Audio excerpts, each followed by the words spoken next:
Is starting.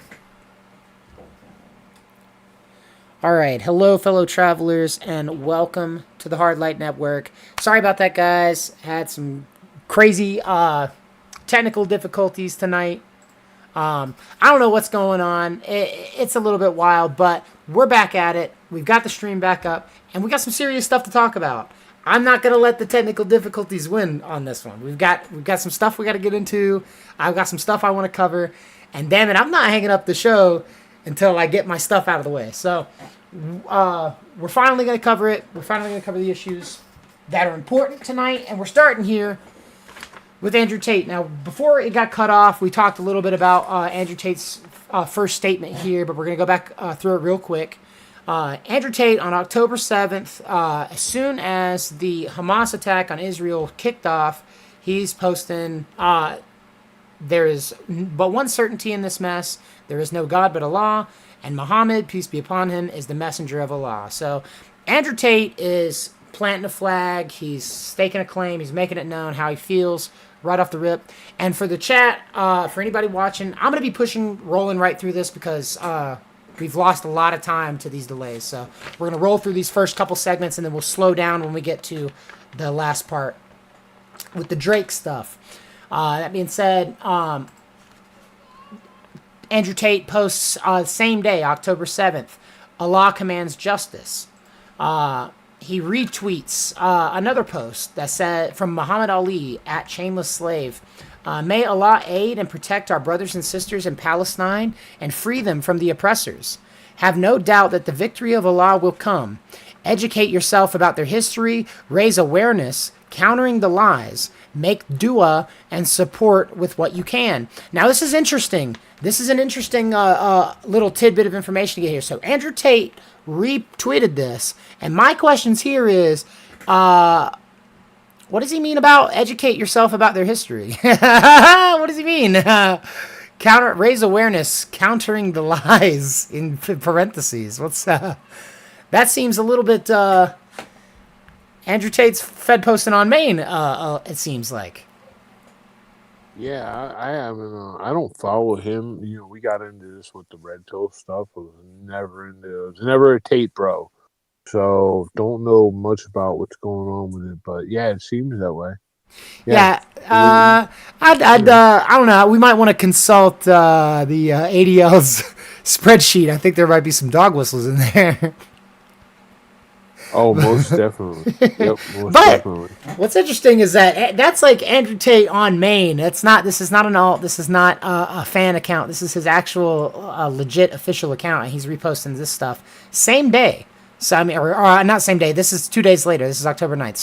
So this is weird. You know, this is the angle that he's taken up. Very bold public move from Tate. He's also retweeting Cernovich. He's What did Cerno say? He's Andrew Tate retweeted Cernovich and says, "Dear pro-life Christians, when babies die in the womb in Gaza, does that count as an abortion or is it something else?" Which, you know, we're not going to get into the weeds on this. I don't want to turn this into like an abortion pro-life thing. The only reason I even bothered to bring this up in the stream is because I want you guys to like see that this is how Andrew Tate is framing this issue. Like, why is he? First of all, what does Israel versus Palestine, Israel versus Hamas have to do with pro-life Christians? Is this taking shots at the pro-Israel people here in this country? Is this, cause my question is, what is the point of this post? Why is Andrew Tate reposting this, dragging pro-life Christians into the conversation? And I get that there's lots of people. I'm not, like you were saying at the before the chat cut off. There's been lots of Christians that have been coming out and baying for blood. So yeah, well, I think that. So I don't want to say anybody's what they're trying to do, but I think a lot of these posts are for Twitter engagements, right? Anything that's controversial, you're going to get the pro-life crowd commenting, you're going to get the pro-Christian, the anti-Christian, the anti-life, the pro-murder crowd, right? So everyone's going to be commenting. I kind of get what he's saying. What he's saying is, if you're pro-life, then shouldn't you be worried about the pregnant Palestinian women, right? And I get all that, but like I said, like you can't expect Israel to not attack back on this, like, right? And you can get into I'm anti-war, but like, yeah, they're going to respond Yeah. to this happening. So no matter what, I guess we can try to hamstring them and do whatever, but I don't think we would listen to others on how we should respond to a situation like this, right? Yeah. I mean, So, so absolutely. they have their own self determination, but I think that was a slight at dude. I told you. I don't know if I told you. I told Justin there was a guy that wrapped himself in the Israeli flag, a pastor, by the way, and said we should make Palestine into a parking lot. And I just Yeah, I said, saw that guy. whoa, yeah, right. And I said, whoa. So I was taking it back because I'm like, well, I didn't read that part in the Bible. And again, there's what do they call it? Incessory prayers, where you can pray for your enemy to be harmed. You're allowed to do that. But again, that's when God takes care of it for you, not when you go out and take care of it yourself. But anyway, so it was just weird when I heard that, when I heard him say that, you know. And Yeah. in the book of Maccabees, like there was a God took out 185,000 soldiers one time, and so like it could happen. But the point is, it's not for us to do. Well, It's my not for us to revenge all this stuff. well, Not well for my us. my thing about this is that by sharing this, it seems that Andrew Tate has made this into a religious argument, and I get it. You could make that claim about how this is like a greater confrontation between Jewish Israel and Islamic Palestine, but at the core of it, I honestly think that this is the ethnic dispute over the land. This isn't about I feel like you could remove the religion and the politics and all of this out of it. The reason why it's so brutal, the reason why neither side is backing down, is because this is an ethnic conflict. This is literally the same types of conflict that you see down in South Africa between the ethnic groups there. This is it's the brutality is equal. I mean, down there you're talking about people getting boiled alive, tortured in front of their families on their homesteads, and this is stuff that we were hearing about during Trump's presidency. So the violence in South Africa is pretty much one for one with what we're seeing in Israel, which is something that I wanted to talk about earlier, right when I was getting cut off. Like, these people on this side of the world have a totally different like conception of like warfare and conflict. They have a totally different mindset, and I wanted to talk about like with Gaza and stuff like that. I get it that these people are being restricted. They've got movement restrictions. This is their homes and stuff like that. But like and I don't mean this to offend anyone or upset anybody. I just want to think about like the just the logical implications. Like, if we were in a conflict zone, I get it, I understand. If I was in a war zone, if I lived in a house that was in danger of being bombed, I was going to lose everything to war. I'm sorry, bro. At one point or another, you cut your losses and you get your family and you leave. And it sucks and it's a tragedy, and I'm not like downplaying that at all. But what you don't do is you don't remain in the rubble. You don't hide there amongst the conflict. You don't stay in the middle of the war zone. You get out. You emigrate. You refugee yourself out of there. And we saw this happening in we saw this happening in Desert Storm. We saw this happening in Iraq, where terror cells would embed themselves in civilian communities and then use civilians as meat shields, because Well, that's United exactly States what's going to soldiers. happen. Yeah, like It's going to be Fallujah. Hold on. Do you know Fallujah was like 200,000 people? This is now 2.3 million people. So yeah. now you've got like Fallujah times 10. And I forget how many losses we took in Fallujah. Like, I think it was '05, '06 or something in Iraq. So, yeah, going door to door is going to be. So I get all that. But can we get back to the American, like, where'd they get all these M4s and stuff too? So I'm just tired of the propaganda too. I see right through the propaganda on both sides too. Well, It pisses me off. that's But something that's not as like conspiratorial for me or crazy to me. Them having the armaments. I mean, anybody can get American guns from anywhere. That's not like a big problem. I don't have any issues. Like people are saying that this was stuff that was like leaked from like the yeah, well, how Ukraine is it? arms deal. Well, yeah, I wasn't even going to go there because that's why it's a difficult subject with you. I would Yeah. definitely posit that some of that. But how about the Afghanistani stuff? Like that Humvee that they were driving on, where did they get the Humvee from, and how did they get through to the West Bank? So again, so I start seeing things, and We've my got radar goes off. but that's I the big know, problem with us is that America has military I bases know, all over the whole planet. So I mean, our military equipment is everywhere. It's distributed I all over the whole planet. I I mean, know, it's just but I get where you're coming from, and I'm not I'm not like poo pooing on the conspiracy. I'm just saying that like it for that one in particular, you got to go the extra mile just because there's plausible deniability out the ass on that. I mean, there's literally our stuff is all over the world. Like we have so much shit everywhere. It's like Humvees, Apache helicopters. We got military bases in this country and that country, all over Western Europe, all around the Middle East. I mean, yeah, we we don't normally lead with stuff though, like we did in Afghanistan. So we let's not did even yeah say it's that Ukraine. we did Let's say we it did was we left a whole bunch of stuff. Afghanistan, Yeah, like we and then it did. went to Iran, then it went to Hamas, right? So either way, it's got to get Well, somewhere. there is accusations of a pipeline because there's remember that basically every one of these countries surrounding Israel has beef with them. So it's not like Yeah, and there's definitely tunnels. So I mean and Hamas is not. I mean Hamas is getting outside support. There's no way that it could feasibly exist without some sort of lifeline outside. I'm not saying I'm not pointing the finger at who it is because I genuinely don't know. But they've got a benefactor. That yeah, but what if? So then I'm just all playing. these terror cells do. Yeah, but so then let's say that so let's say Israel has to go into Lebanon, right? And that's Hezbollah.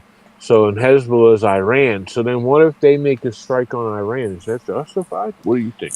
Well, my And I'm sorry to put this. I'm sorry well, to put you in question, but well, I'm not trying to dodge it because I do want to push through, but and we can have the go conversation. ahead. Yeah, we can have it later. But to answer what I think is happening geopolitically.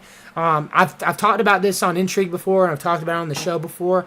I think that we are deglobalizing. I think we're in the middle of pulling back. So all that would explain, for me at least, why our equipment is on the market so readily available because I think there's going to be a large scale abandonment of equipment because like we saw with stuff in like we saw it's cheaper to leave it in a lot of cases than it is to ship it back or just make new stuff. But I think we're going to see a lot more of that. And we're going to see it in mass, and we might not even see it. It might not even be on the news because it's just going to be the standard protocol. Because America is coming back to the Western Hemisphere. We're going to be policing our own waters. We're going to be shoring up the over here in the Western Hemisphere, and we're going to be selling securities packages back to the Eastern Hemisphere. And part of that transition of power is Israel definitely stepping up and taking up a more militaristic role in the Middle East. I mean, it has to. It naturally stands that to reason that if America pulls out of being the world police, then and America stops backing Israel, so thoroughly, militarily speaking, then it stands to reason that they would go above and beyond with military engagement because they're surrounded by enemies. They have, and I'm not saying like that is a support for them. I mean, they literally are surrounded by people that have political and religious beef with them. So, I think that's plausible. I think that that's likely that we could see a lot more conflict, a lot more war in the Middle East because America's pulling out. And I think that's why. I think it's because we're leaving. So, but like I said, I don't want to. I'm not trying to dodge it, and I just don't want to bog it down because I do want to push through. Go ahead. Yeah, no, that's good. We were talking about it, so I was just wondering. Like that's what I see. I see this. Yeah, I see. Yeah, I see a lot of war coming. Yeah, So, no, for yep. sure. And America's going to be selling it back, the protections back to everybody at a premium. That's part of that, golden age 2.0 I was telling you about. Yeah, that's never gonna happen. I see the speaker of the house coming in, and like the first thing you're gonna do is give out more money. So, and again, I'm not saying that we shouldn't. I'm just saying that, yeah, there's stuff not getting taken care of at home. But again, Yeah. we will save that for another night.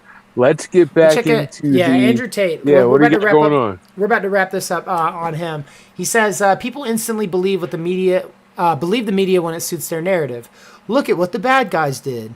Not a single one of these right-wing, quote-unquote, freedom clowns have escaped the matrix, arguing LGBT all day and thinking their mind is free.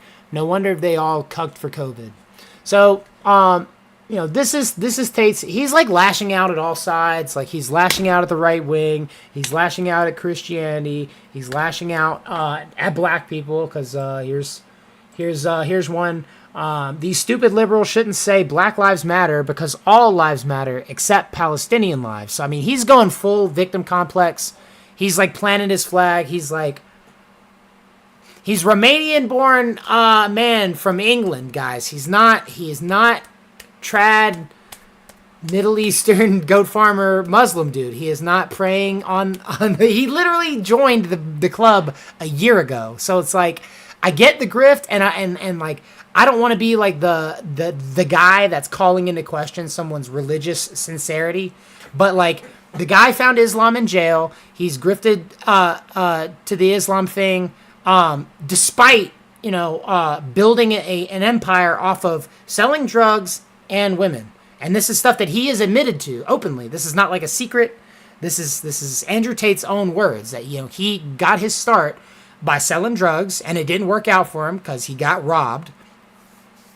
Which the reason why I'm bringing this up, it's not just drag Andrew Tate hour, because he brought it up. He brought it up on his page. This is another post from Andrew Tate saying, I grew up in the worst possible places. Gary, Indiana, then moved to Luton, England. Both were the worst towns of these respective countries. Grew up around 10 stabbings a week. I had friends stabbed to death. One day at school, next day gone. Mother crying. Drug dealers and addicts, house break-ins, theft. I was beaten up badly by 6 men when I was only 13. Mugged for my Nokia 3210. I made it out. How? Helped people with online accounts. Didn't kill anyone. Didn't sell heroin. Didn't mug old ladies. The virtue signaling from clowns who came from white picket fences is comical. They couldn't have ever survived where I started. They couldn't survive the life I live right now. Andrew Tate says the way that he brought himself up out of poverty is, quote, helping people with online accounts, my guy. This is how he characterizes pimping out women, selling OnlyFans chicks. This is how he characterizes a webcam empire, helping people with online accounts. And he says he didn't sell heroin. That's true, as far as I know. He's never admitted to selling heroin, but he did admit to selling cocaine. So, yeah, he didn't sell heroin, but he himself has bragged openly about selling coke and getting he had this whole system and his guys, like he had a network of guys. And then what happened was one of his dudes got busted. The cops took all his stuff. So then he was late on a payment to his higher up. So what happened? He got mugged in a parking lot and stabbed. That's what happened to Andrew Tate. So him characterizing himself as this like bootstraps up from the bottom, like he tried so hard and got so far type dude, it's just not legit. This is some bullshit, and he knows it, and everybody else should too. He helped people with online accounts, my guy. That's how he got where he is. I can't believe he freaking wrote that. Help people. Just leave that off. Just leave that off altogether. Right. Yeah, bro. Crazy. Freaking Michael Alberto. So you know about Michael Alberto? Yeah. He's brushed up against. That's something that's actually really interesting online, bro. It's a lot smaller of a world than you realize on here, huh? Everybody knows everybody, huh? You know what? Especially in the right wing sphere, yeah, you do. And I mean, I guess, and I know him through, and I don't know who Deorio is, but I do know him through flamenco, and yeah, and about not per. I don't think I might have been on a stream one time, but I don't really remember. I don't remember when he came to Cozy, if I was still on Cozy or not. But yeah, not sure. Probably have. I've seen some of his content.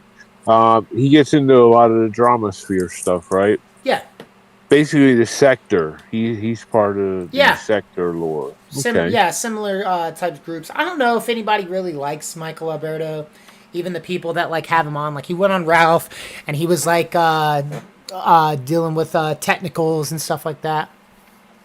But I don't know if anybody Right. really likes him, bro. I think he's kind of just like a court jester, lolcow type. I'm not saying that to like mog on the dude or be mean to him or anything. I genuinely mean it. It was like before he went to Cozy, he was like trying to grift to like the commentary community space. So this is how like there's the overlap, right? Right. So like I'm So is he familiar on with him. YouTube? Yeah, he's still on YouTube now. Still on YouTube now. Okay. But I think he burned the bridge with Nick because it's just he's kind of taken up the Salvo pancakes route, but he is so much Right. worse at the grift than Salvo. Salvo's like actually an entertaining dude and actually like has the technical knowledge and knows how to put it together. And I'm not saying like the quality of Michael Alberto's streams are bad or anything like that. It's just that the like the production quality. But it's just that this dude is such a spurg. Like he genuinely doesn't understand like how he can't read the room. He doesn't see how stuff that he says and does like comes off to other people. And hey, I can empathize with that. We're all freaking all been weird at one point or another. We've all failed to read the room at some point. But this guy, he was hyping up this Nicholas Deorio video. He did like a takedown video of Nicholas Deorio, and that's being kind to the guy. It wasn't that great, but he hyped it up for like weeks, months even. It became like a bit of a meme where it was like people were like waiting on it. Like Nicholas was like saying like, "Where's the video at, bro? Like, you working on the video, Michael? You working on the video?" Because it took him so long to actually get out this whole big expose that was gonna dethrone Nicholas Deorio from the head of the commentary community, which is kind of like a weird. That's a weird idea that him and Salvo Pancakes and these types of people have. I don't know why they created this this caricature of the commentary community. They created this like conspiracy that the commentary community is like some sort of like cabal of dudes that all get together and like have like a block list that they share with each other, and they're all like approving who does what story and who gets like the cloud on which event, and like they're like staging drama and all this mess, and it's just freaking crazy, bro. It's full on schizo mess, but it's just for nothing YouTube drama, right? And he does this whole hyping. He says here, Deorio's alt account gonna be wild today because he's expecting, Nicholas Deorio to stop everything he's doing and put the brakes on and watch this takedown video, and his career is in danger. But this is the video in question. He drops the video. He talks about Nicholas Deorio running interference, supposedly for Zaptai, misrepresents the situation with Zaptai, misrepresents multiple situations in the video, actually. And we're not going to go through it because we do not have the time, unfortunately. But you guys aren't missing out on much, because it's speculated that he didn't even put together the whole video himself, that somebody else actually worked on the last half, or the first half. I can't remember which one, but somebody worked on half the video for him. He stitched it together and then put it out kind of hastily. So he was too lazy to even make the whole video. It's an hour long. It's quite a lot of words and a whole lot of nothing, because he doesn't bring up anything new. All he does is clickbait drama, and he talks about old stuff that has either been debunked or dealt with either by Nicholas Deorio directly or the greater commentary community as a whole. He didn't talk about some drama that I thought he was going to mention, but I'm not going to get into that. But I was a little surprised to see that he didn't go full bore. And right after he posts his video, bro, he posts this. He's the next day after he posts his Nicholas Deorio takedown. He says, "I'm going to take some time off for now. I'll see you guys sometime soon. Thanks for all the support." So he like does this freaking drama, stirs up the hornet's nest, and then runs for the hills. Takes an internet break for like what? It was like a week or 2 weeks, or a week and a half, 2 weeks. Right. And then here's the post. Here's the post that he deleted live right before we got here on stream. I'm pissed about this because it was pathetic, my guy. He comes back from his break, and the first thing he posts is, "Did Nicholas Deorio respond to my video yet? Did Nicholas Deorio respond to my video, guys? Guys, did Nicholas Deorio see my video?" It was pathetic, bro. On Twitter, on Maine, right out in front of everybody. Did Nicholas Deorio see me yet? Did he notice me? Bro, it was pathetic. But yes, Nicholas did see him. He saw the video, I think, same day. He went through it, laughed, had a good little joke. Nobody took it seriously. And he was ass-chapped. Michael Alberto was ass-chapped about it. He was so ass-chapped about it, he blocked me for calling him out about it. I said it was lame. I said that he ran away, took a break, quote-unquote, ran away, and then came back and was, like, sniffing around looking for validation. Like, validate me, guys. Nicholas Deorio totally saw it. What's his response, guys? Was it cringe? Right, yeah. I don't know. This is what I meant about, like, the type of behavior that Michael Alberto exhibits, and that he doesn't see how it comes across to others. It's like, why would you do that? Why would you do that little, like, sniveling little validation seeking like that? That looks lame. It definitely does. It makes you look like a loser. Like, if I did a takedown video of somebody, I get it. Like, I know I probably want them to see it, obviously, because I'm gonna like put all this effort in, and I'm gonna do my research, and I'm gonna make sure that, you know, I'm gonna damage their reputation or whatever, right? So like, I want them to see it, but I'm not gonna be like checking my feed, like refreshing the notifications. Like, did he watch yet? Yeah, right. Yeah. I've got like did he my comment? Did he comment? Did he watch? I've got my whole list of alts. They're all their alts listed on my sticky note, just like keeping an eye out for the username. It's so cringe, bro. Yeah, I don't. You know, one of my old streaming tips, and people never used to listen to me, and they would do it during live debates. Do not read the comments, and if you do read the comments, don't only dignify the ones you want with the response. Again, these aren't like the nice comments. I encourage everyone watching to leave a like, comment, subscribe. And I'm sure even if you have constructive criticism, subscribe with what's the name would answer you. Oh, yeah. But do not feed into it. And especially when you're doing the live stream. But yeah, if you're looking for validation online, well, you might have come to the wrong place. You might have come to the right place. You can join a certain Discord server, and I'm sure they'll validate you. They'll do a few things in these Discord servers, but yeah, you definitely don't need to be comment surfing looking for your validation, man. Not a good look. No, not a good look. And this was Couldn't something. be me. For sure, bro. And this was something that so many people tried to reach out, that knew him, tried to reach out across the aisle on. Turkey Tom said that dude was asking for it. He needed to chill out. He reached across the aisle, gave him genuine advice when he was still trying to be a commentary YouTuber. And Tom told him straight up, he was like, "Look, bro, you're kind of being cringe. You're being a little bit of a lolcow. You need to chill out. Stop spurging, because people are going to put you in that box, bro, and you'll never get out."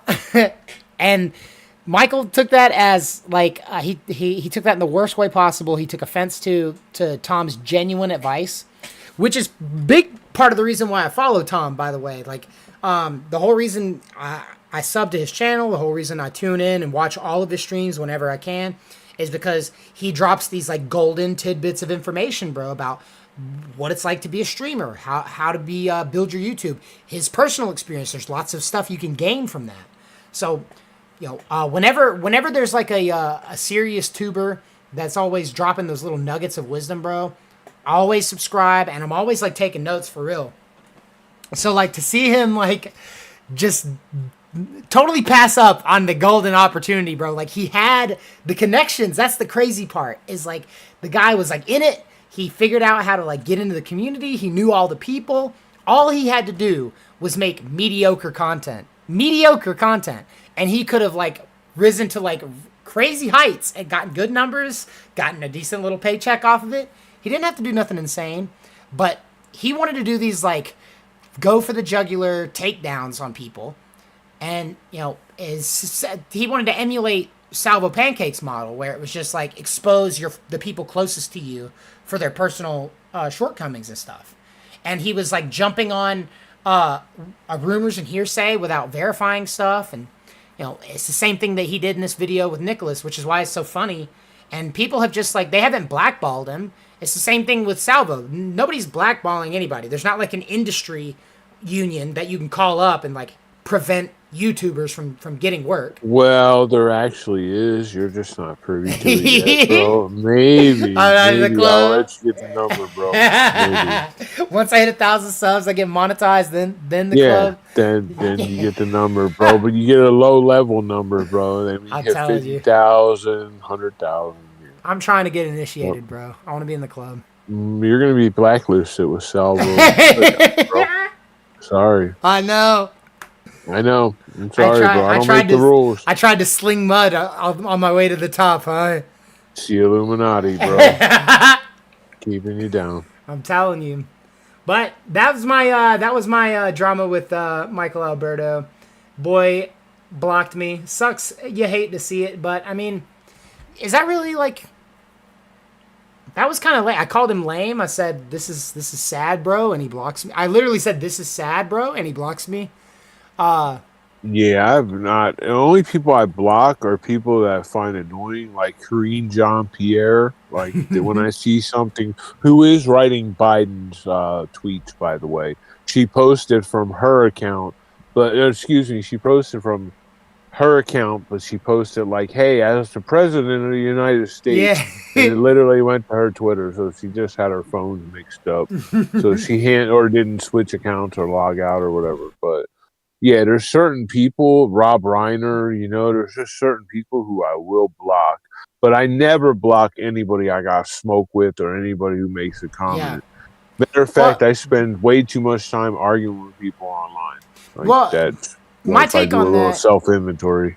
Well, my take on that is like, I'll block somebody if it goes into like, the harassment territory, which I mean, that's like a pretty high bar for me. I'm not like, I don't mean like internet harassment. I mean like spamming inbox, crazy stuff. You know what I'm saying? Like, just wild behavior, like unsolicited dick pics or whatever, all that kind of stuff.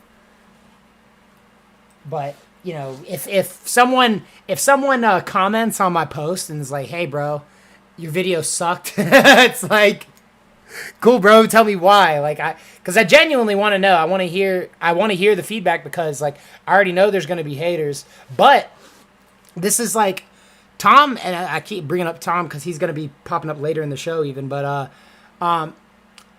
Tom has like gotten flack because he follows a bunch of people that like he doesn't agree with on Twitter. People like hardcore lefties, hardcore right wing, people like anti-trans extremists and all that stuff, right?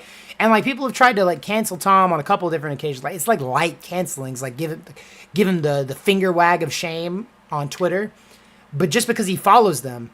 But it's like this is how news journalism is done. Like you have to be in the circles, you have to follow the notable figures. Like if you're gonna get on a moral high ground about someone's like about news, about content, because that's not a way to play the game. Like that, what this is exactly the type of behavior that that's going to prevent Michael Alberto from succeeding. the blocking random people for saying it's sad to run away, and then it's sad to drop a takedown video, run away for a week and a half, then come back and immediately ask about the response to the takedown video. That's sad. And your response is like, block the guy saying that. It's like, I get it. He was getting dogpiled and everybody was dragging their balls across his face, but it's because he's acting like a loser. So yeah, the validation thing, man, not good. We're off it. We're off it with Michael Alberto. We're gonna be talking about the Wicked Witch of Twitch. Who's that? Freaking Pokimane, my guy. Pokimane. So Pokimane had Pokimane had a little bit of run-in with the internet, and if you notice my caption here, if you've ever had a white mother, you know that this attitude is not cute or bubbly. This is vicious and brooding. Chick is in bloodlust mode. She really is. I'm gonna play this for you, bro. Can you on the video? Oh yeah, hit it, bro. Here we go. I'm just so curious. Why did you call me the most corrupt person on Twitch? I just want to know. And then we can move on. I'm just so, because to me, that was, I thought that was like a little funny. So I would love to hear your side of it, and then we can move on, But again, when I speak generally about something, like, I never mean to pass judgment on individuals, and I'm so sorry it came off that way.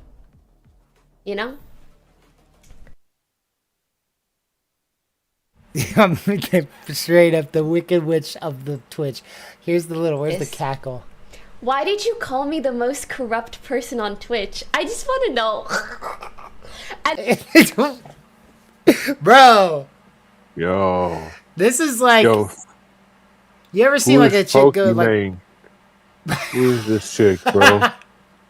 Don't tell me she plays video games, She does, bro. She's a girl gamer. Girl gamer moment. She's the biggest. She's the biggest girl gamer. Yeah, never heard of her. She's big literally. Hype. She's big hype. Big hype girl gamer. The number one girl gamer. The thing about it is, Pokimane is like a professional through and through. That is one thing I'll say. I do like to lead with the positive. It's not like a glaze up, but because genuinely when I criticize people, I do like to look for the positivity, because it's not all bad. The thing with Pokimane is that like she is a ladder climber. She is a CEO business boss bitch chick. She really genuinely is. Like, she's the one chick that is about it. And like her bubbly personality and all that stuff, that's all part of it. It's like the cutesy, the laugh and the giggle, all that mess, that's calculated. It's not like insidious. It's not like she's evil or nothing. But it's like this is a character that she puts on for her Twitch. And like it's all calculated, she all knows it. Because if you look at videos from her from like 10 years ago, because she's been on stream for a long time. But if you look at videos from her like 10 years ago, she looks and acts younger now than she did then. So like she's like leaning into this character that she's created. And the thing is like she had some drama where there was like some SA allegations about like some guy in like her friend circle, and like she was talking to him, and there was like some flirting, DMs going back and forth, and people were saying that they were dating, and then she was like, nah, we're not dating. And I saw the DMs, bro, and they were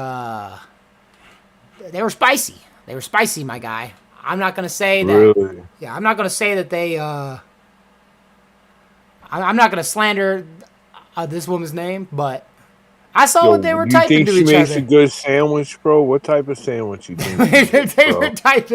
They were typing some words to each other, my friend. But she was being like ambivalent, and this is like going into the situation. This is like my armchair examination of it going forward, because the guy came out, and like this is not like a defense of him, because the guy came out and said that he like has some bad behavior, and like there, he did some stuff that was wrong, but like from the outside looking in, this situation was this guy was into her, she was into him, but she is boss bitch. She is CEO, doing getting the grind, getting the bag, Ain't nobody got time for love and romance. She wanted to be with this dude. She was flirting with this guy. It was evident from the text messages. That's all I'm saying.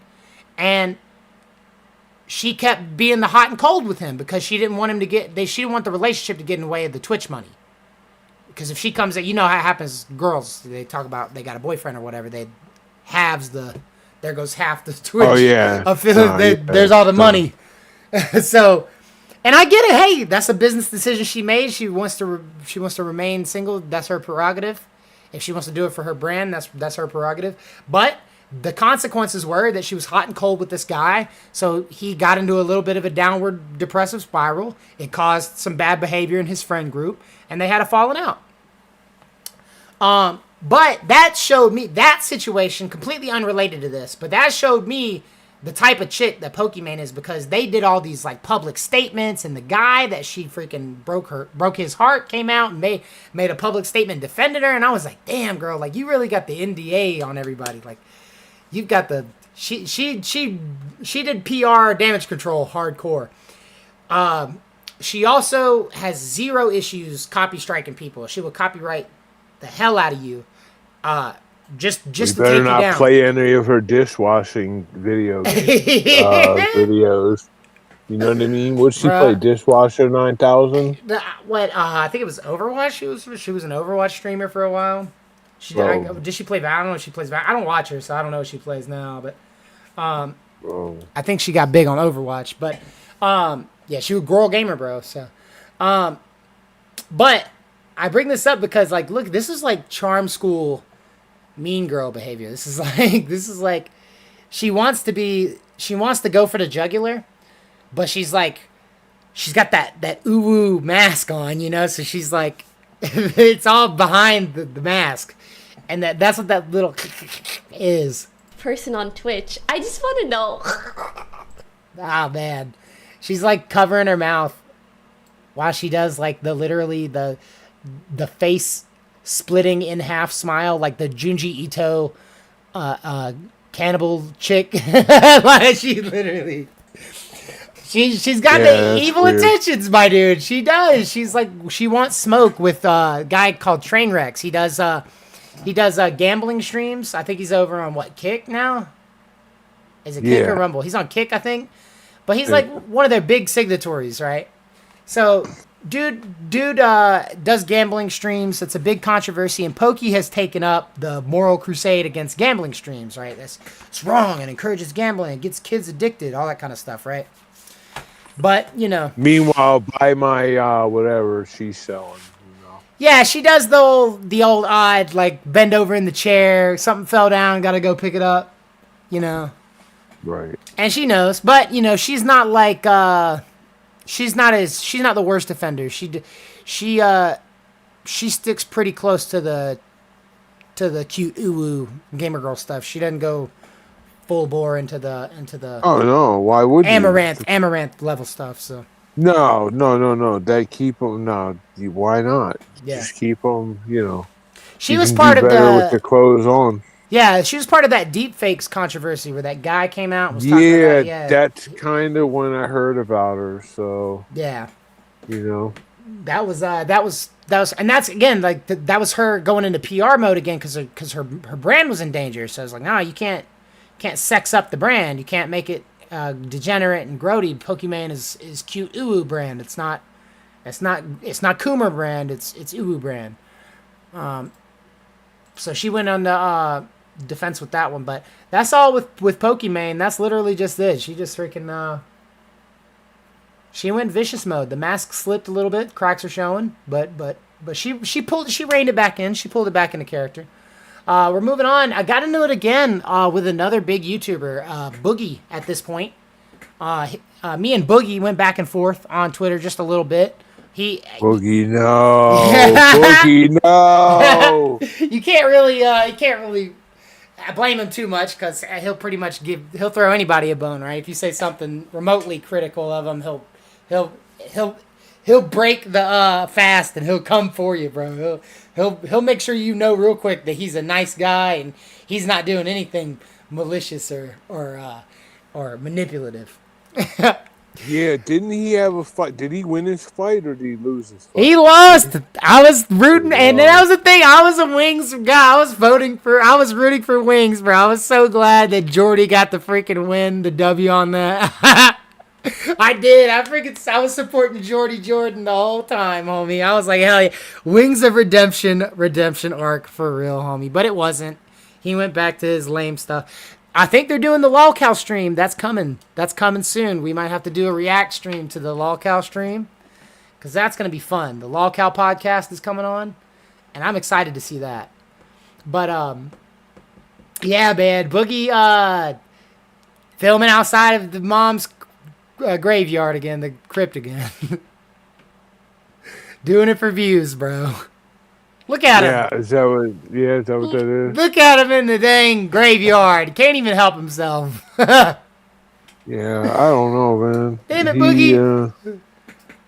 Yeah. Boogie, if you're watching me talk shit, get in the chat. You can come on here and defend yourself for an hour and a half. I'll talk to you.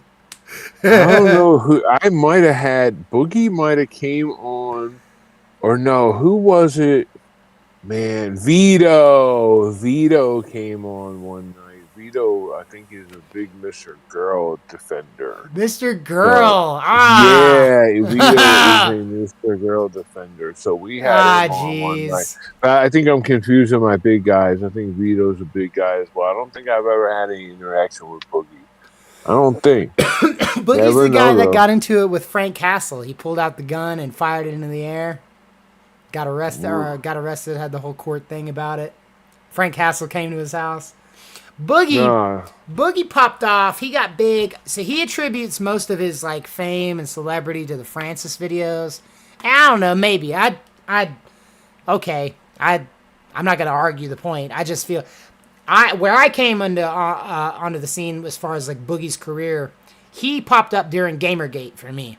He was arguing with Anita Sarkeesian. Well, not really. She was like ripping him a new one on stage. And she was so insufferable that like everybody just took up for Boogie and was like, why are you bullying this guy? Poor Boogie, right? So he popped off and got real big because of the Gamergate stuff. Anita Sarkeesian kind of gave him a free pass, gave him a victim card that he could exploit. And he picked up, he's got, 4 million subs, but his channel views are down, his video views are way down by comparison, proportionately. They're like dead subs on his channel for the most part. But the big problem with Boogie is that he gets into the Boogie cycle. He goes into this, things are bad, and then he's depressed, and he's begging for money, and then he gets money, and then things get better for him, and he's doing great, and he spends all his money on his escort 18-year-old girlfriend, and then he has a great time. They go to Disney World, and he takes his literal teenage girlfriend to Disney World, and then he checks his bank account. He doesn't have as much money, and he's sad, and he gets depressed, and he starts begging for money again. That's the Boogie cycle. He goes all the way around. That's not the same cycle that's described by like videos. Like Turkey Tom did a video on him. June the King did a video on him. Lots of excellent coverage of Boogie 2988 out there in the commentary space. But generally speaking, Boogie has this habit, like many people have, of going into peaks and valleys, and it all seems very closely connected to his financial situation. So if he's got money, he's in a good mood, he's happy, he's making YouTube videos. If he doesn't have money, he's a sour puss, he's begging, he's crying, he's filming outside of his mother's crypt, filming inside of his mother's crypt. See, because the reason I'm even bringing this up, because people were asking me, Sapphire Scribe, why do you care? Why do you care so much that Boogie is doing this? It's not, I don't really care that he's filming like his mom's crypt or nothing. I'm not like pearl clutching or offended or nothing. The reason why I care is because this situation kind of represents the straightforward. This is who Boogie is. This is 100% the quintessential Boogie here. He says, saying goodbye one last time, uploading the video. He's got the thumbnail of him outside the crypt doing the selfie, right? But that's bait, because 90% of the video is him sitting at a restaurant, fast food restaurant, before he heads out to the crypt. So he's talking about how he's emotionally, reconciled the situation, and he's dealt with the passing and stuff. Then for the very last couple minutes, he's filming the thumbnail section where he's out front of the crypt, and he says he did a little bit of an Andrew Tate thing where he kind of like frames the phrasing of it. So what he's saying is not wrong. He says, for everybody that didn't watch the video who's just criticizing me because I'm a victim, I didn't film inside my mother's crypt. And that's true. He didn't film inside his mother's crypt. He filmed directly outside of his mother's crypt. And he put the thumbnail up saying goodbye one last time. Because his mom's dead, if you didn't know. And if you didn't feel bad for Boogie, now you have a reason. His mom's dead. And he's saying goodbye. He's emotionally distraught. He's downtrodden. And this kind of thing, this like sympathy trolling, this like, it's the same kind of Alberto stuff where it was just like, why are you trolling for sympathy? Why are you begging for people to feel bad for you? Like, you could create something that isn't just a constant quagmire of sucking people down and making people pity you. And you could have... There are people that love Boogie. There's like 30,000 diehard fans that are trying their hardest to keep this guy from killing himself. And he's just... he's intent on living in this like horrible lifestyle. So this is his 18-year-old girlfriend. They're out playing Pokimane Go together. He's 52 years old. In case you didn't know. So him and his girlfriend, that's literally Seems normal. Seems totally normal. 3 times older than her. And hey, it's at this point, at this day and age, 2023, I'm just glad it's legal at this point. Especially with what we're about to talk about. Because we're finally at the crux of it, bro. And do you have like 15 minutes to go over, bro? Is that gonna crunch you too bad? No, go ahead. All right, bro. We're gonna go 15 minutes over, and then we'll call it up because we're getting the last few slides here. So, I appreciate you hanging, bro. But speaking of dubious characters, right? The Channel 5 Action News, Channel 5 with Andrew Callahan has come back. He's back on the scene. If you don't know, Andrew Callahan, he had a little bit of a drama bomb with some SA allegations. There was some stuff come out. A few girls came out saying that he pressured them into sex. There was a couple girls where I thought the story was kind of like, a little bit hit or miss with.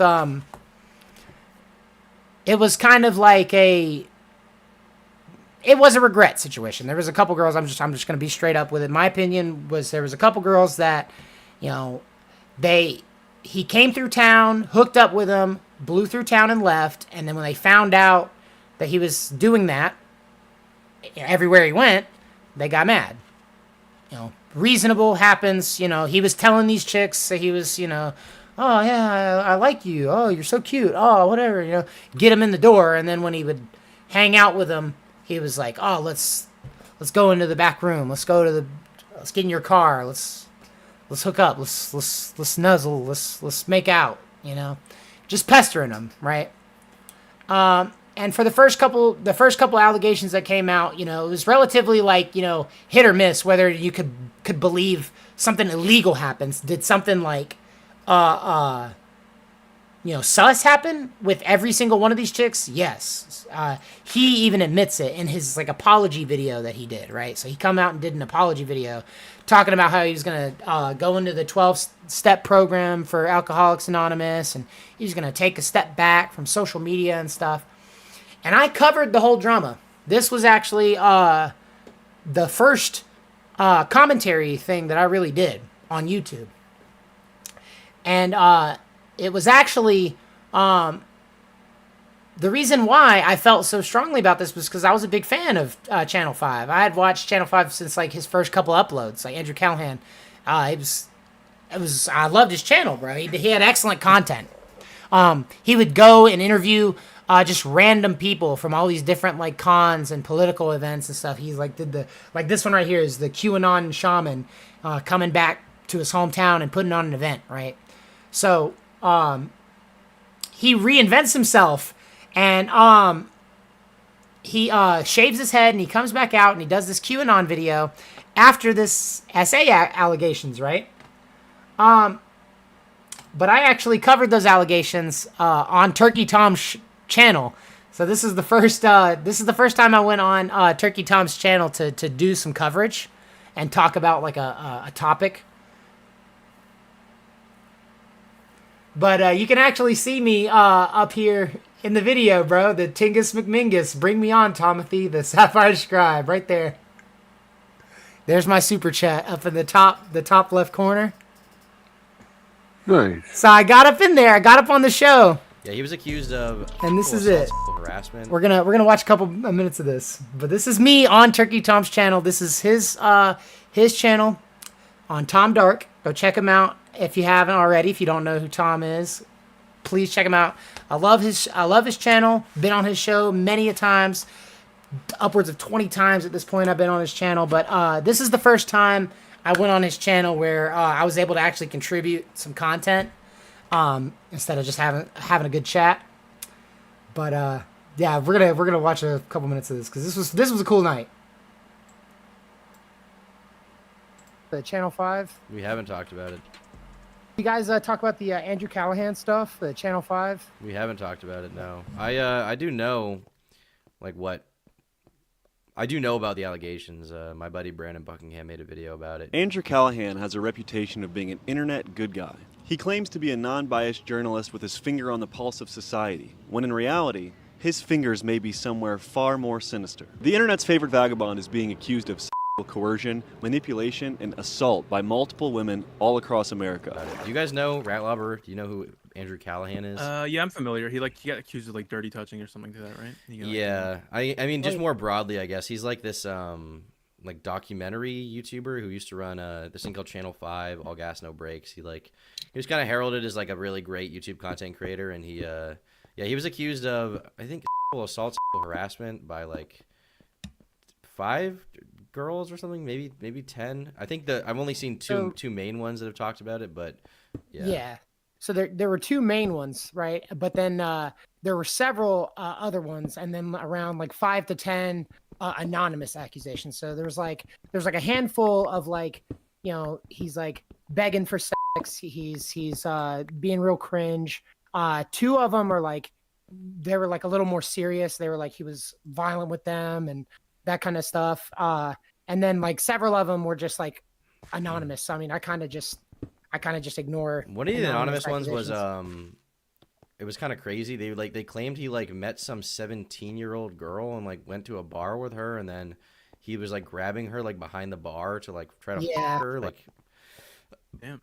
I guess presumably against her will. But the thing about all the accusations is like there's no proof of it. I think the worst thing that he did for himself in that situation is he didn't deny any of it or even respond. He just like apparently he tried to himself or something. He had to go to the hospital, and Ethan Klein like I guess talked to him about it and decided to say on his podcast or live stream or whatever. He was like, yeah, you know, I talked to Andrew, and I guess Andrew was kind of just like, yeah, it happened, it's true, and now he's in the hospital because he tried to end his life. So I guess it's kind of over for him.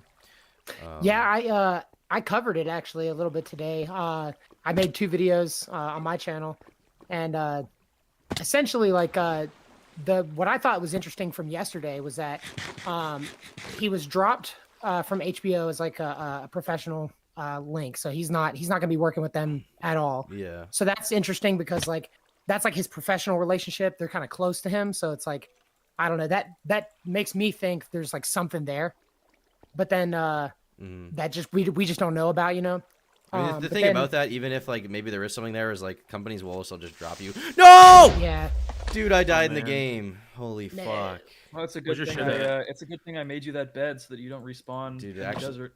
Yeah, that's actually real. But no, I mean they dropped him, but they would drop him whether it's true or not is the thing. I think just because it's bad press, like if it's true or not. I mean, the thing about it is none of what I read like honestly, like let's say all the accusations are true. None of it is outright.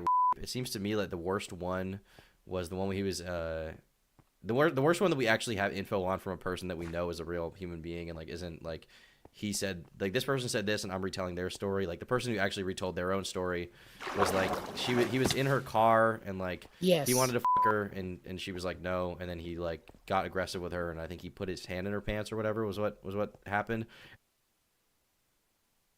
Yeah, bro. That was such a cool night, and honestly, that was like the big motivator for me to like get on my channel and do the commentary stuff, bro. Bro, I'm still like gassed up just because of this night in general, man. Like, this has given me so much motivation. Even just watching it back, it's like, it's so sick. It's very cool. Like, met one of my favorite YouTubers. I watch this guy daily. Got to put out some pretty grade A content at the time. Like, it was hitting at the time of the stuff, so it was very relevant, very very hot button.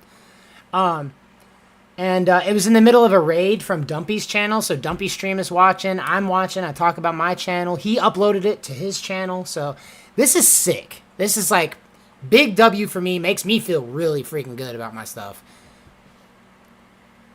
Yeah, you should, bro. That's good stuff, and it's nice to get on the channel, especially somebody you like. You know what I mean? Yeah, bro. Like content wise, you know. So this was that I cannot understate. Like I know I'm kind of like glazing him up right now, but I can't understate just how big that was for me. Like content wise, just because it was after that I started taking off seriously with commentary stuff.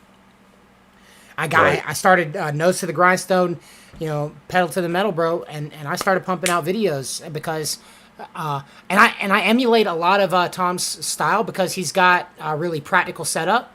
You know, I like the way that he, you know, I took the idea of running the calls through the Discord from him, the call-in stuff, you know, and he learned this stuff from other commentary channels when he was coming up. So like he did running the exact same Discord. thing.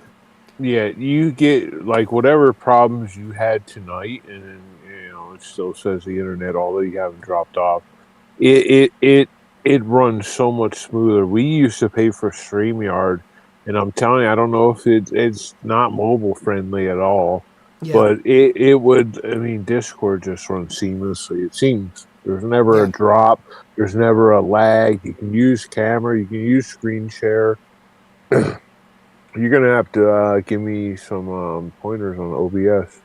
Yeah, I was just looking at a laptop literally today. Justin sent me one, but it looked used. Nice. I'm like, bro, I'm not buying a used laptop. Nah, for sure. I'm not. Yeah, if you're gonna spend the money on it, yeah, you go ahead and get because the new ones now, like you can get them cheap, and then like if you get like a gaming one, bro, especially like you'll be able to do any kind of stream you want. That's what I'm gonna do.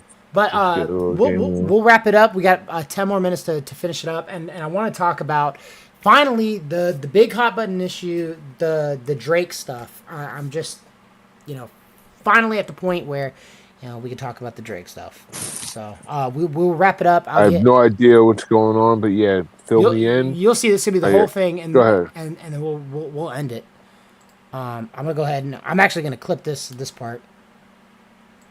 I'm gonna clip this part of the stream here, but so yeah, bro. Drake releases a new song and he's talking about the Millie Bobby Brown stuff. So we're gonna do this. We're gonna watch this video real fast, and then we're gonna jump into this whole story because this is whack, bro. And I've been waiting years to talk about this. I didn't think I could just bring it back up like randomly out of nowhere. Maybe I probably should have before this, but I've been thinking about this story nonstop since it happened.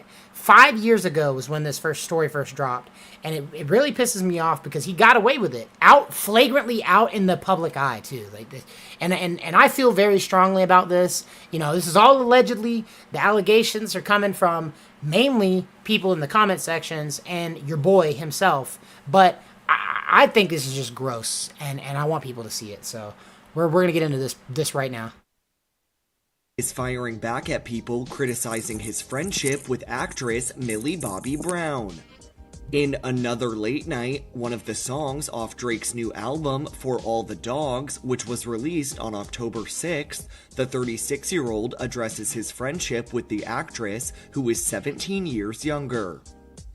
He raps in the song, quote, "Weirdos in my comments talking about some Millie Bobby look.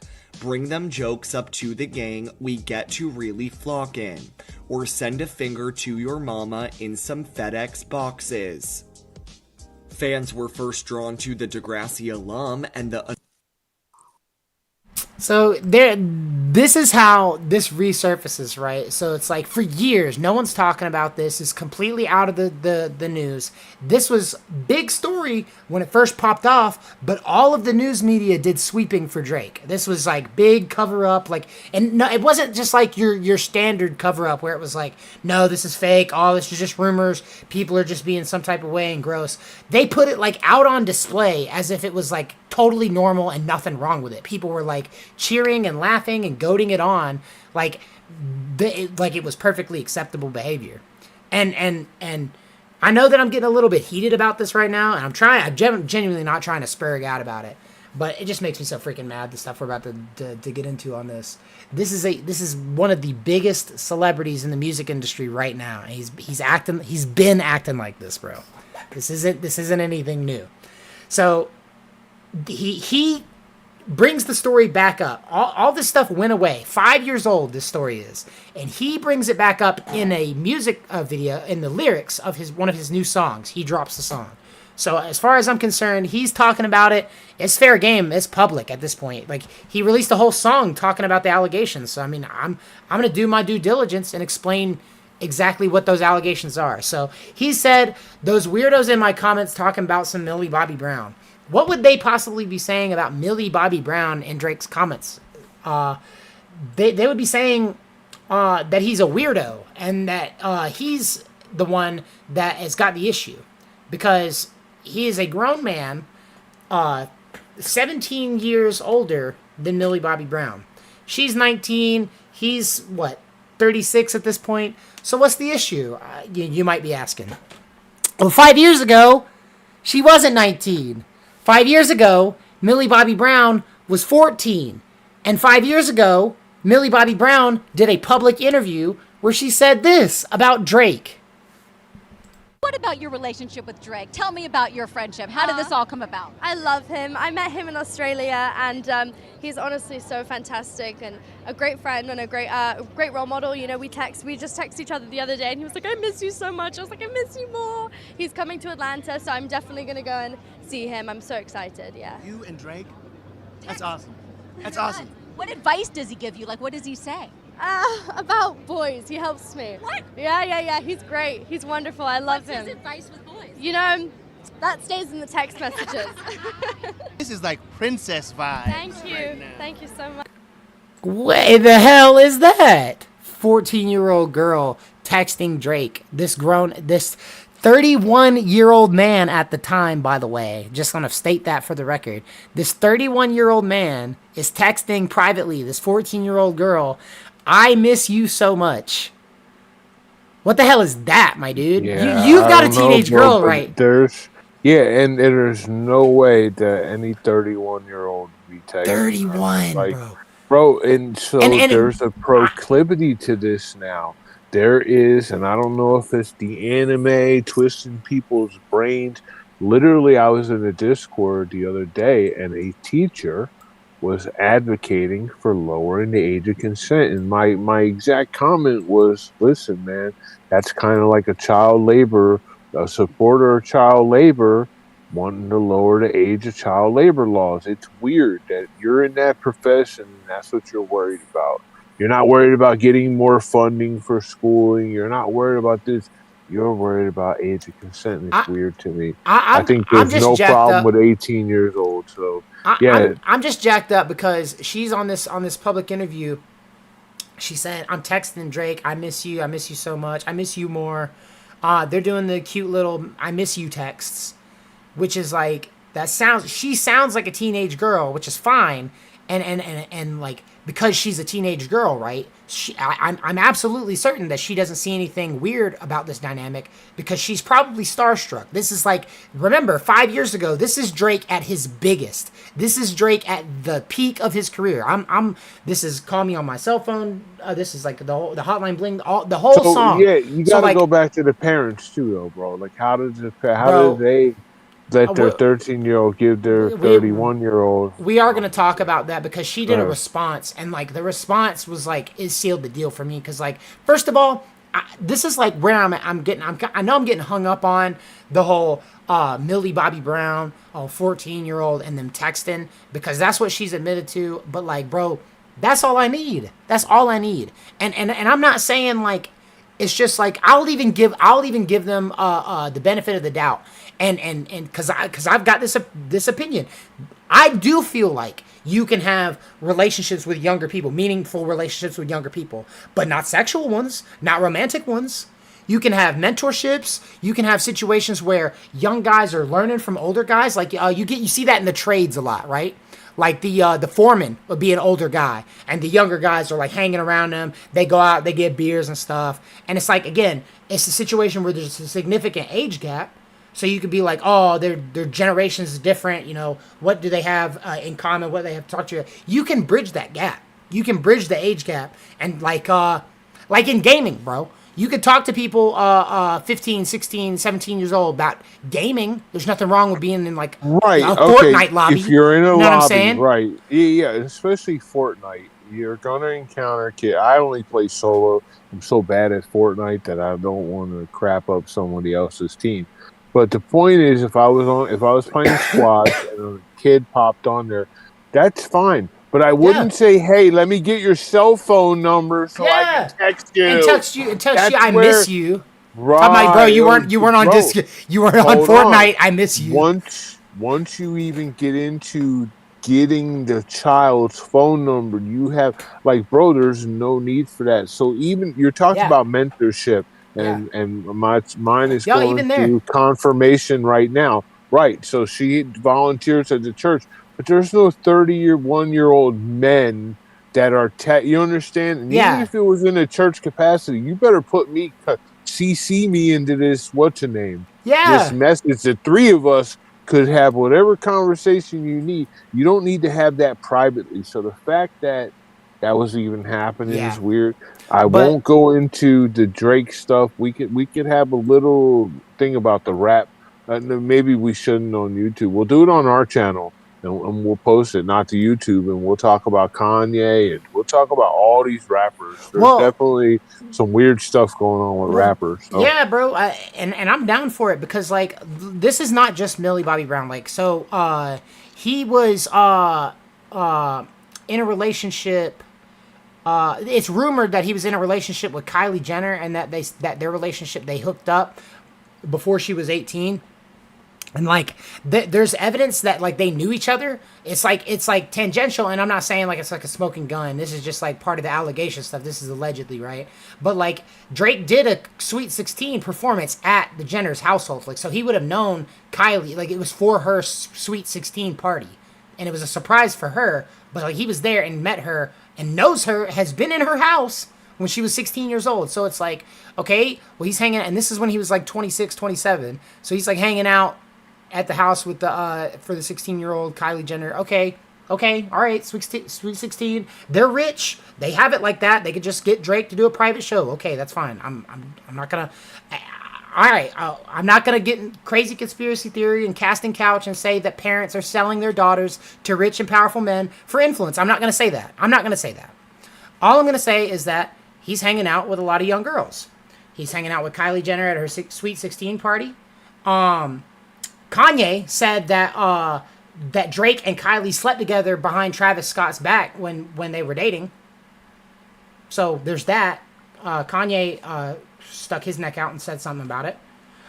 There's also this picture right here. You're not going to be able to see it, but stream will see it. Bella Harris, she's 18 at the time that he's dating 31-year-old Drake is dating 18-year-old Bella Harris. And that's, hey, 20-year age gap, as long as it's legal.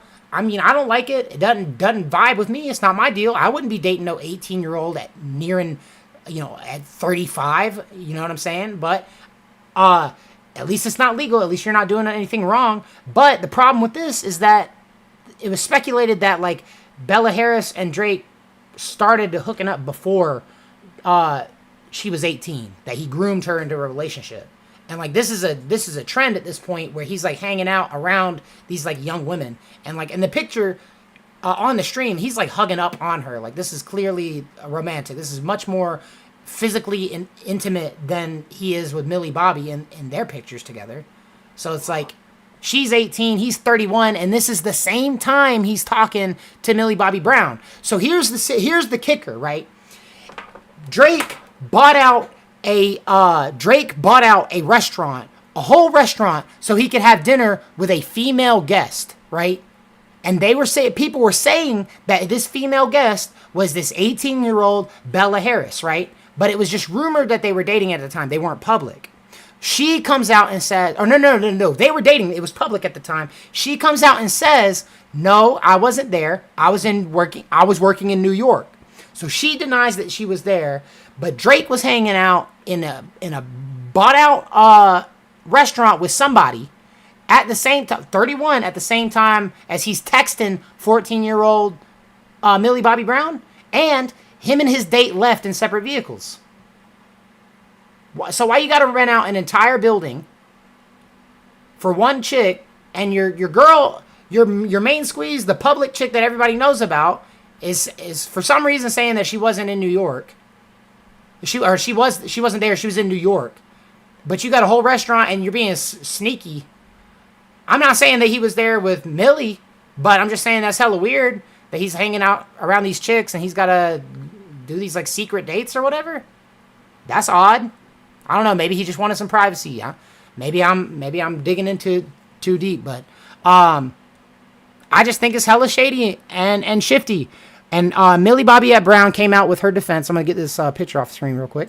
And Millie Bobby Brown came out and made a statement. She said, "Why you got to make a lovely friendship your headline? You guys are weird. For real. I'm lucky to have people in the business extend their time to help me further my career and offer their wisdom and guidance. I'm very blessed to have amazing people in my life. You don't get to choose that for me. It's nice to have people understand what I do. Now get back to talking about real problems in the world other than my friendships. Geez." Do you notice like a conspicuous lack of something in this statement? What? Where's the denial? Yeah, bro. Again, I don't. The whole thing's weird, bro. Well, where's the but denial? This is not something like Roman Polanski had like a 14-year-old girl like back in the day. That's why he fled the country. So I don't think that this is anything new in Hollywood. No, that's not new. Or the rap or the music industry. But right? bro, look, exactly. Groupies. Like look what she says. She said, instead of denying it, instead of like wholesale, like, no, this is wrong, y'all are weird, full stop. She says, I'm lucky to have people in the business extend their time to help me further my career. What is that? What does that mean? Right. I miss you so much. I miss you so much. That's the wisdom and guidance further in the career. Oh, I just miss you so much. 31-year-old man talking to a 14-year-old girl, remember? I miss you so much. Wisdom and guidance. People in the industry know what I'm going through. Reaching out. I'm lucky. I'm just saying, bro. I feel like girls on the casting couch feel like they're lucky for the opportunity too. Right. I'm sure all Harvey Weinstein's victims, you know what I mean? They probably felt lucky, yeah, but the Harvey Weinstein, right? Like, I'm sure that wasn't that part of the whole thing, the power dynamic? People love to talk about that power dynamic shit when we're talking about like YouTubers and stuff, but literally peak popularity Drake and 14-year-old girl. Like, that's not a power dynamic? I'm a little confused about that one. Because that's got me jacked up. And I know I'm a little heated. There's a little heat in the voice. I'm just, bruh.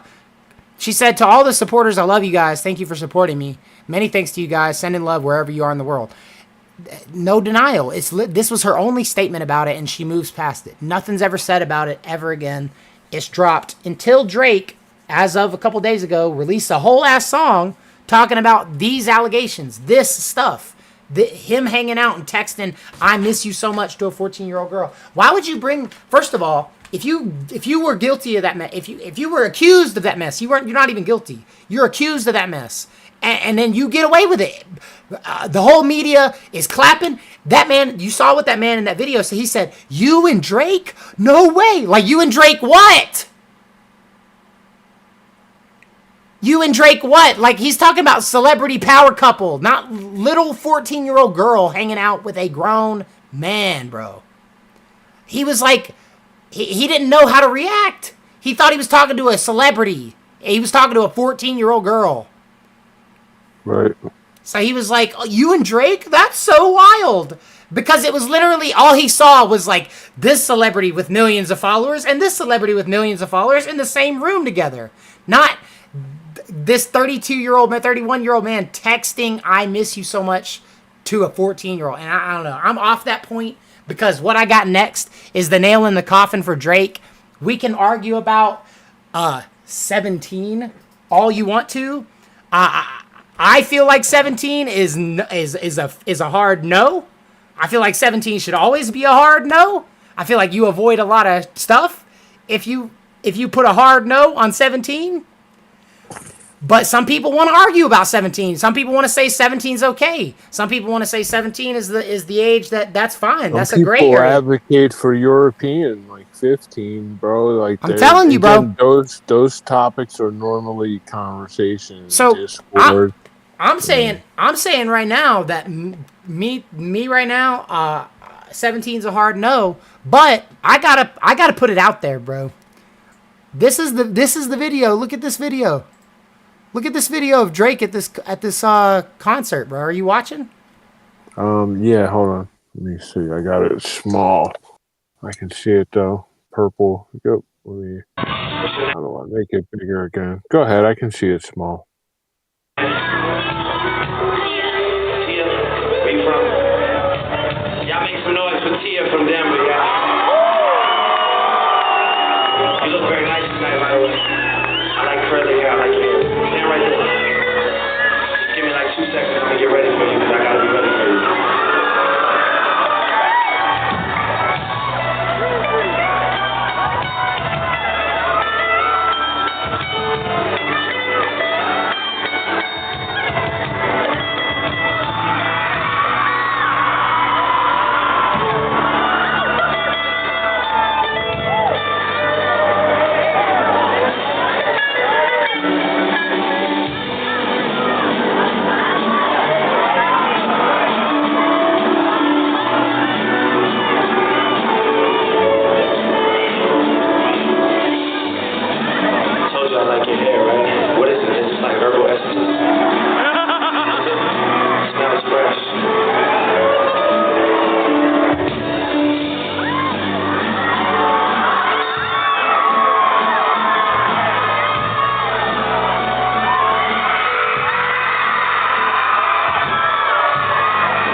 How old?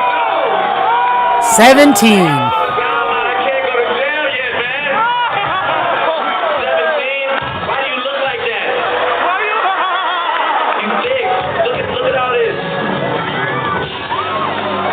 That's over, bro. Why do you look like that? You thick. Look at all this. That's what he said after she said 17. After he said, "I can't go to jail yet," he said, "Why do you look like this? You thick." 17. No. He's all grinding up on her. He's kissing on her neck. I mean, should I bring up R. Kelly, bro? Like, I know. There's like this whole I just need people to see. Say genre, subgenre, or whatever of where this is accepted. It's okay. It's all right. You know what I mean? So yeah, I just they need said people Roman to see. Polanski. Roman Polanski, bro. Literally, 14-year-old. It's what he like. There's still. I think somebody pardoned him. I don't know who pardoned him. Probably probably Obama or something. Something. But yeah, no, they yeah, dude, I don't know. I think there's something satanic to it. I'm just saying, bro. Like, Millie Bobby comes out talking about some. I'm lucky. I'm lucky to have people in the industry reach out and what exactly? What exactly? Cause, you know, the Drake. What Drake's acting hard in his song, and I get it. Whatever. He's got shooters. He's Drake. He's rich. He's famous. Whatever. I get it. He's got pull. He's hard. Okay, I'm fine with it. All right, he's gonna kill. He's gonna have somebody killed for saying that he's a creep and a weirdo for texting a 14-year-old girl, "I miss you so much." All right, fine, bro. Whatever. Be like that. I don't care. That's just gross and ugly, dude. And the fact that he's up here grinding on this 2.1 million views. 2.1 million. 13 years ago. This is 8 years older than the Millie Bobby Brown allegations. So, I don't know, bro. How long is he going to keep getting away with it? Yeah, I don't know, bro. 2.1 mil. Yep, probably forever. These people don't get, nothing ever happens. Everybody in the comments. Oh, hell nah. 17 proceeds to sexually compliment her and kiss her.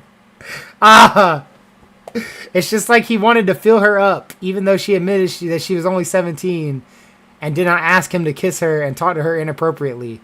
Well, that's the thing. She was into it because celebrity, because she was up on a stage. First of all, we've all been to concerts. We all know how it is.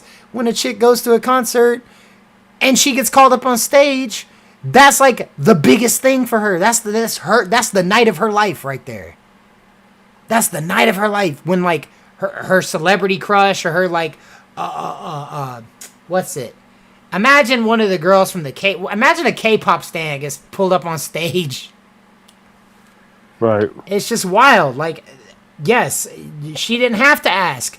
This is the position of power that Drake is in. Like, literally, his status, even 13 years ago, was such that he could just grab a random chick up out the crowd and start feeling her up and grinding up on her in front of, like, what, tens of thousands of people at that point?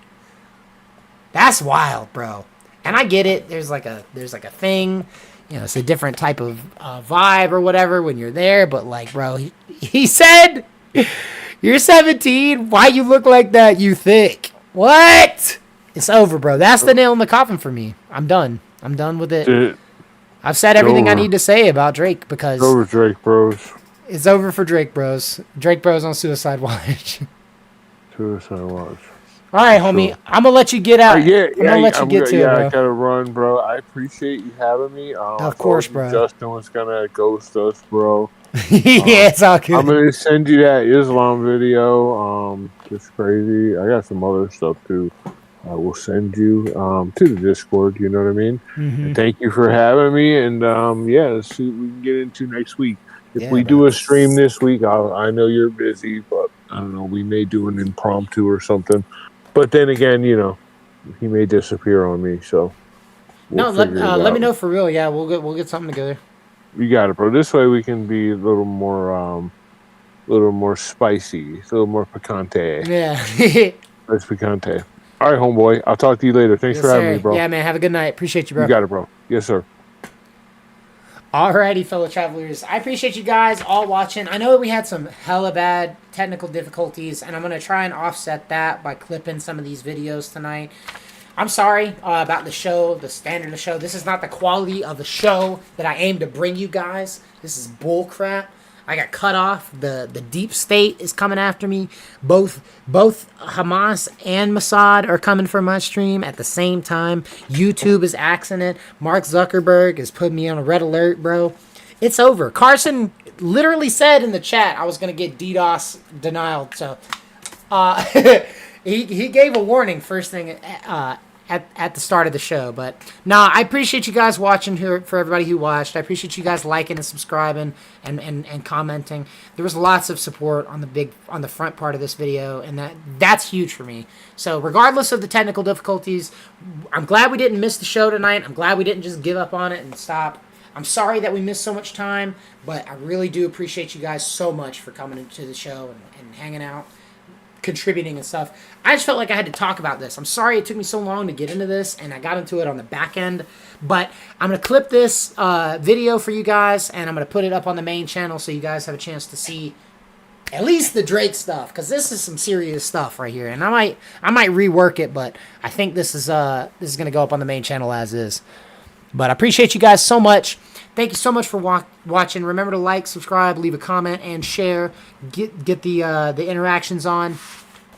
Every little bit helps, guys. Every little bit helps. But yeah, until next time. Love you guys. Safe travels.